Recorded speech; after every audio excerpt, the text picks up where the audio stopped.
അപ്പോൾ ആ രീതിയിലേക്ക് ടീം അത്യാവശ്യം നല്ല കോൺഫിഡൻസ് ആയിട്ടുള്ള ടീമാണ്. വിഷനായിട്ട് എന്താണ് നമ്മുടെ ഡ്രീം കാര്യങ്ങൾ എന്തൊക്കെയാണെന്നുള്ളതൊക്കെ അവർക്ക് കൊടുത്തിട്ടുണ്ട്. എന്താണ് ഇവിടെ കമ്പനി നിന്ന് കഴിഞ്ഞാൽ അവർക്കുള്ള ബെനിഫിറ്റ്സ് കാര്യങ്ങൾ ഇതെല്ലാം ക്ലാരിറ്റി കൊടുക്കുമ്പോൾ അതിന് പറ്റിയ ആൾക്കാർ മാത്രം അവിടെ സ്റ്റിക്ക് ഓൺ ചെയ്യുക.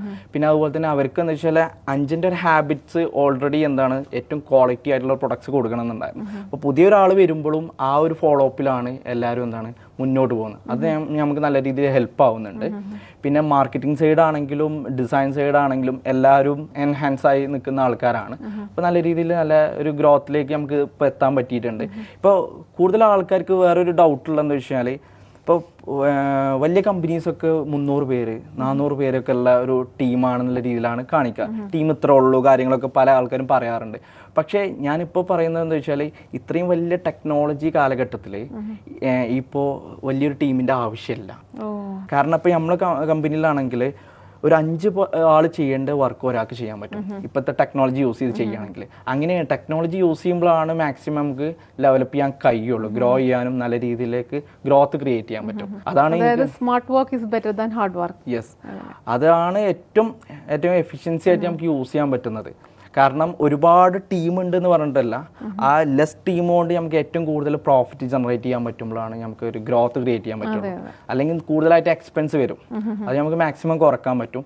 ഫാഷനായിട്ടായിട്ടുള്ള വർക്കേഴ്സ് നമ്മളിപ്പോൾ ഉണ്ട്, അതാണ് നമ്മളെ മാക്സിമം കോൺഫിഡൻസ്. അപ്പോൾ പിതാവിൻ്റെ ഫ്രൂട്ട്സ് ബിസിനസ്സിൽ നിന്നും പിന്നെ അതിലേക്ക് ക്ലോക്ക് ഹോൾസെയിൽ എടുത്തിട്ട് റീറ്റെയിലായിട്ട് വിൽക്കുന്നു. അതിനുശേഷം ഒരു മാനുഫാക്ചറിങ് യൂണിറ്റ് സ്റ്റാർട്ട് ചെയ്യാനായിട്ട് തയ്യാറെടുക്കുന്നു. അതിൽ നിന്നും പിന്മാറി ആപ്പുകൾ നിർമ്മിക്കാനുള്ള ഒരു ഇതിലേക്ക് വന്നു. പിന്നെ ആപ്പുകൾ നിർമ്മിക്കുന്ന അല്ലെങ്കിൽ ആപ്പുകൾ ഡെവലപ്പ് ചെയ്യുന്ന ഒരു ആപ്പിലേക്ക് എത്തുന്നു. അങ്ങനെ ഇപ്പോൾ ടോട്ടൽ എക്സ് എന്ന് പറയുന്ന കമ്പനിയുടെ ഉടമസ്ഥനായിട്ട് നിൽക്കുന്ന അൻഷിത്, ഈ ടോട്ടൽ എക്സ് എന്താണ് ക്ലയൻസിന് പ്രൊവൈഡ് ചെയ്യുന്നത്? നമ്മൾ പ്രൊവൈഡ് ചെയ്യുന്നത് iOS, ആൻഡ്രോയിഡ് വെബ്സൈറ്റ് ഇതൊക്കെയാണ് നമ്മൾ ഡെവലപ്പ് ചെയ്ത് കൊടുക്കുന്നത്. ഓക്കെ, ഇതിൽ നമ്മൾ മേജറായിട്ട് കോൺസെപ്റ്റ് ചെയ്യുന്നത് ക്വാളിറ്റി പ്രോഡക്ട്സ് മാർക്കറ്റിലേക്ക് എത്തിക്കുക എന്നുള്ളതും അത് ഡെവലപ്പ് ചെയ്ത് അവർക്ക് സക്സസ് ഉണ്ടാക്കി കൊടുക്കാൻ പറ്റുന്ന ക്വാളിറ്റിയുള്ള പ്രോഡക്ട്സ് നമ്മൾ ഡെലിവറി ചെയ്ത് പ്രീമിയം ലെവൽ തീർച്ചയായിട്ടും. അല്ലാതെ ഒരു ഫ്രീലാൻസേഴ്സിൻ്റെ അടുത്ത് ഡെവലപ്പ് ചെയ്യുന്ന അങ്ങനെ ആഗ്രഹിച്ചിട്ടല്ല ആൾക്കാർക്കല്ല നമ്മൾ ഡെവലപ്പ് ചെയ്ത് കൊടുക്കുന്നത്. കാരണം ഒരു ഫ്യൂച്ചറിൽ നല്ല രീതിയിൽ ഗ്രോ ചെയ്യണം എന്നുള്ള ആഗ്രഹിക്കുന്ന ഹൈ ക്വാളിറ്റി പ്രോഡക്ട്സുകൾ നിർമ്മിക്കുക എന്നുള്ളതാണ് ഞങ്ങളുടെ ഫ്യൂച്ചർ. അതായത് പക്ക പ്രൊഫഷണൽസിന്റെ കയ്യിൽ നിന്ന് പ്രീമിയം ലെവലിലായിട്ടുള്ള പ്രൊഡക്ട്സ് ആണ് ടോട്ടൽ എക്സ് പ്രൊവൈഡ് ചെയ്യുന്നത് ക്ലയൻസിന് വേണ്ടിയിട്ട്. അപ്പോൾ എത്രത്തോളം ക്ലയൻസ് ഇപ്പോൾ ടോട്ടൽ എക്സിനുണ്ട്? ഇപ്പോൾ 100+ ക്ലയൻസ് ആണ് നമുക്ക് ഉള്ളത്. ഇപ്പോൾ അവർക്ക് അത്യാവശ്യം നല്ല രീതിയിൽ സാറ്റിസ്ഫൈഡ് ആണ് ആൾക്കാർ. ഇപ്പോൾ നമുക്ക് ഒരു ഗവൺമെൻറ്റിൻ്റെ ഒരു പ്രൊജക്റ്റ് ഒരു ക്ലയൻറ്റ് നമ്മളെ അപ്രോച്ച് ചെയ്ത് അവരെ എഫേർട്ട് എടുത്തിട്ട് വരെ അവർ എത്തിച്ചു തന്നിട്ടുണ്ട്. അതിന് കാരണം എന്താ വെച്ച് കഴിഞ്ഞാൽ ഗവൺമെന്റ് പ്രൊജക്റ്റ് ഒക്കെ ചെയ്യുന്നത് അതിനുള്ള കാര്യങ്ങളൊക്കെ ഏകദേശം ഒരു 70% കാര്യങ്ങൾ ഓക്കെ ആയിട്ടുണ്ട്. അതിൻ്റെ ടെസ്റ്റിംഗ് കാര്യങ്ങളൊക്കെ നടന്നുകൊണ്ടിരിക്കുന്നുണ്ട്. അത് എത്തിക്കാൻ കാരണം എൻ്റെ ഒരു ക്ലയൻ്റ് ആണ്, ട്രിവാൻഡ്രമുള്ള ക്ലയൻ്റ് ആണ് എത്തിച്ച്. കാരണം അയാൾ ഇങ്ങോട്ട് വിളിച്ച് കാര്യങ്ങൾ ഇങ്ങനെ ഓപ്പർച്യൂണിറ്റി ഉണ്ട് നമുക്ക് ചെയ്താലോ എന്നുള്ള രീതിയിൽ. കാരണം അയാൾ പുറത്തുനിന്ന് വേറൊരു ആപ്ലിക്കേഷൻ ചെയ്തിട്ടുണ്ടായിരുന്നു. അത് പക്കാ ഒരു പ്രൊഫഷണൽ അല്ലാത്ത രീതിയിൽ ഒരു ബഗ്ഗൊക്കെ ആയിട്ടുള്ള ഒരു ആപ്ലിക്കേഷൻ ആയിരുന്നു. അവർക്ക് അതിൻ്റെ ഒരു 100 ഇരട്ടി ക്വാളിറ്റിയുള്ള പ്രോഡക്ട്സ് ഞാൻ ഡെലിവറി ചെയ്ത് കൊടുത്തപ്പോൾ പക്ക ഹാപ്പിയാണ്. ആർക്ക് കോൺഫിഡൻസ് ഉണ്ട് നമുക്കിത് ചെയ്യാൻ പറ്റും. ഗവൺമെൻറ് പ്രൊജക്റ്റിലേക്ക് വരെ അതും ഞാൻ മന്ത്രിനെ വരെ കാണാൻ അവസരം തന്നു. ഞാൻ ആരാന്ന് ഇപ്പോൾ പറയുന്നില്ല, പേഴ്സണലി കാര്യങ്ങളായതുകൊണ്ടാണ്. അതുവരെ എത്തിക്കാനുള്ള കപ്പാസിറ്റി നമ്മളെ ക്ലയൻറ്റ് എടുത്തിട്ടുണ്ട്. ആ എഫേർട്ട് കൂടുതൽ എഫേർട്ട് ആൾ തന്നെയാണ് എടുത്തിട്ടുള്ളത്. ആളെ ഒരു ഫ്രണ്ടും കൂടിയും ആണ് നല്ല രീതിയിൽ നമുക്ക് സപ്പോർട്ട് ചെയ്തിട്ടുണ്ടായിരുന്നു. അത്രയും ക്വാളിറ്റിയിൽ നമുക്ക് ചെയ്തു കൊടുക്കാൻ പറ്റുന്നുണ്ട്.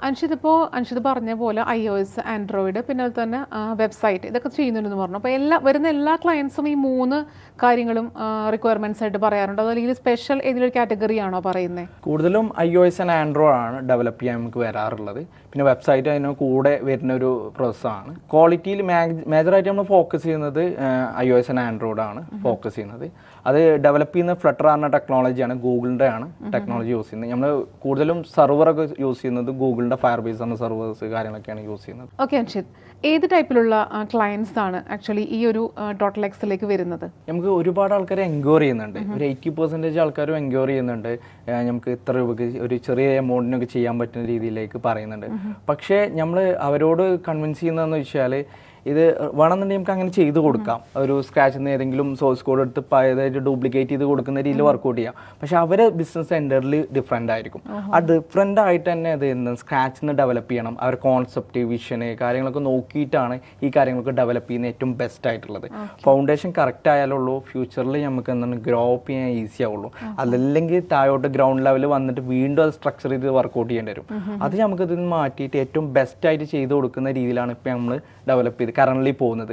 ആദ്യം മുന്നേ നമ്മൾ ചെയ്തിട്ടുണ്ടായിരുന്നു. പക്ഷെ അങ്ങനെ ചെയ്യുമ്പോൾ കൂടുതലായിട്ട് പ്രശ്നങ്ങൾ വന്നിട്ടുണ്ടായിരുന്നു. ചെറിയ രീതിയിൽ റീമേക്ക് ചെയ്ത് കൊടുക്കുക എന്നുള്ള രീതിയിൽ. പക്ഷെ അത് എൻ്റർലി ആ ഒരു വിങ് ഞങ്ങൾ ക്ലോസ് ചെയ്ത് പുതിയ എന്താണോ ഒരു ക്ലയൻറ്റിൻ്റെ കോൺസെപ്റ്റ് എന്താണോ അത് നോക്കിയിട്ട് അതിനനുസരിച്ചുള്ള പ്രൊഡക്ട്സ് അവർക്ക് എങ്ങനെയൊക്കെ എത്തണം, അപ്പോൾ അതിനുള്ള ഡാറ്റാബേസ് എങ്ങനെയൊക്കെ സ്ട്രക്ചർ ചെയ്യണം, ആ രീതിയിലാണ് നമ്മളിപ്പോൾ ഡെവലപ്പ് ചെയ്ത് കൊടുക്കുന്നത്. ഇപ്പോൾ ഒരുപാട് സ്പെഷ്യൽ ആയിട്ടുള്ള ക്ലയൻസുകൾ അഥവാ ഹൈ റേഞ്ചിലൊക്കെ നിൽക്കുന്ന ക്ലയൻസുകൾ ഇപ്പോൾ നമുക്ക് നിലവിലുണ്ട്. ഓക്കെ, അപ്പോൾ ഹൈ റേഞ്ച് മാത്രമല്ലല്ലോ, എല്ലാ റേഞ്ചിലും. അതെ അതെ തീർച്ചയായിട്ടും.